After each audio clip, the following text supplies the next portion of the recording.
aku Regita. Jadi ternyata udah beberapa lama ya aku nggak upload video, nggak konten juga karena satu dan berbagai hal. Dan ternyata sudah 5 bulan berlalu tanpa video.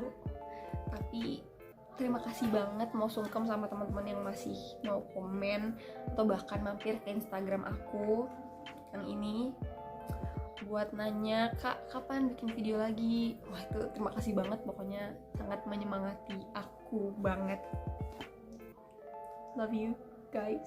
Dan kali ini aku mau bawain buku, masih di buku.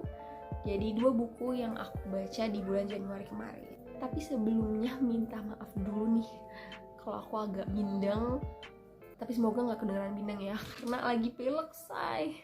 Jadi tanpa basa-basi lagi, langsung aja kita mulai. Buku yang pertama itu ada ini, Kupikir Segalanya Akan Beres Saat Aku Dewasa.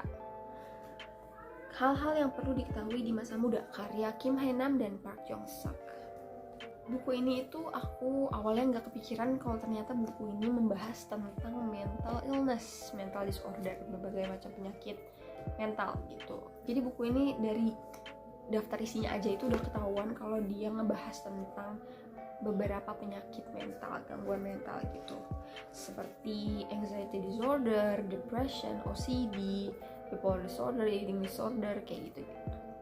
Tapi memang tidak semua ada di sini, tidak semua di-spill di sini, tapi cukup banyak yang di-spill di sini penyakit-penyakitnya gitu.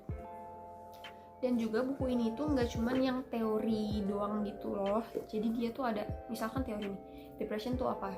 Nah, depression adalah bla bla bla bla bla. Nah, di bawahnya itu ada kisah hidup dari penderitanya. Beneran gitu. Jadi kita tuh bisa ngebayangin juga, oh ternyata penderita depression itu kayak gitu toh, kesehariannya kayak gini. Jadi kebayang gitu, nggak cuman ngawang-ngawang doang karena cuma teori gitu. Jadi dia emang bukan cuma teori, tapi ada kisah hidup dari penderitanya kayak gitu. Dan juga buku ini juga nggak cuman ngebahas tentang mental disorder, tapi ada beberapa pembahasan tentang kegalauan ringan yang dialami kaum modern, dan juga hasil dari wawancara yang berisi nasihat dari Kim Hae-nam dan Park Jong-suk gitu. Tapi bagi teman-teman yang tertarik dan misalkan baca buku ini dan ngerasa klik dengan ciri-ciri atau deskripsi dari si penyakit mentalnya ini, jangan langsung self-diagnose ya teman-teman. Karena kita tetap harus diskusi atau ngobrol atau nanya ke yang lebih ahli, ke pakarnya gitu. Jadi jangan self-diagnose, karena takutnya malah mempengaruhi pikiran kita dan meyakini kalau memang kita seperti itu. Takutnya yang tadinya enggak malah beneran jadi gitu kan, malah beneran ada. Jadi ya bener kan. Jadi jangan self-diagnose gitu, langsung aja datangi ahlinya atau pakarnya gitu. Begitu kita lanjut ke buku yang kedua, ada ini, tada, The Alpha Girls Guide. Jadi sesuai dengan namanya, The Alpha Girls Guide, buku ini itu membahas tentang Alpha Girls. Surprise!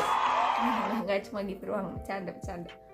Jadi buku ini tuh karya Kak Henry Manampiring, The Alpha Girls Guide. Unik ya, jadi bukunya kan girls gitu ya, The Alpha Girls Guide, tapi yang nulis itu lelaki gitu, Kak Henry Manampiring. Jadi dari sudut pandang lelaki, tapi memang dari yang aku baca itu dia memiliki lingkungan gitu atau ketemu dengan teman-teman atau rekan kerja yang memang Alpha Girls gitu.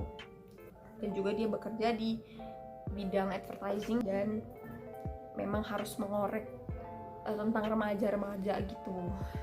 Buku ini membahas kayak misalkan Alpha Girls sebagai pelajar tuh kayak gimana, Alpha Girls sebagai profesional tuh kayak gimana, Alpha Girls sebagai lover itu gimana, pandangan Alpha Girls terhadap pernikahan, perselingkuhan, atau bahkan penampilan gitu, Alpha Girls look kayak gitu. Jadi sebenarnya buku ini cukup membuat aku semangat ya menjalani hari sebagai seorang wanita gitu. Kayak ternyata memang banyak hal penting yang bisa diambil dari buku ini gitu intinya. Dan juga Kak Henry ini masukin beberapa pertanyaan di Ask FMBI dan dia jawab juga kan tuh. Di dalam buku ini juga ada gitu beberapa. Dan buku ini tuh nggak cuma yang tok tulisan doang, tapi dia ada yang gambar-gambar ilustrasi lucu gitu loh. Dan di setiap bab itu ada namanya Alpha Sister Says, itu tuh kayak quotes gitu loh dari Alpha Girls di luaran sana. Dan dia ada juga namanya Alpha Exercise, itu tuh kayak misalkan kita disuruh ngebayangin gitu, semisal kita di posisi seperti itu, atau coba pikirin ada nggak teman-teman yang kelakuannya kayak gini misalkan kayak gitu. Jadi kayak exercise lah, kita disuruh membayangkan atau disuruh mikir ke diri sendiri juga kayak gitu. Dan juga di setiap bab itu ada namanya alpha learning, jadi dia tuh kayak rangkuman gitu poin-poin penting dari bab yang sebelumnya. Jadi lebih mudah menurut aku buat kita tahu poin-poinnya karena memang ada alpha learning ini, rangkuman di setiap akhir bab. Jadi udah sih gitu aja buku yang aku bawain hari ini. Bagi teman-teman yang mau request buku atau request konten kayak aku harus bikin video apa gitu, bisa langsung komen di bawah. Kalau gitu segitu dulu, dadah.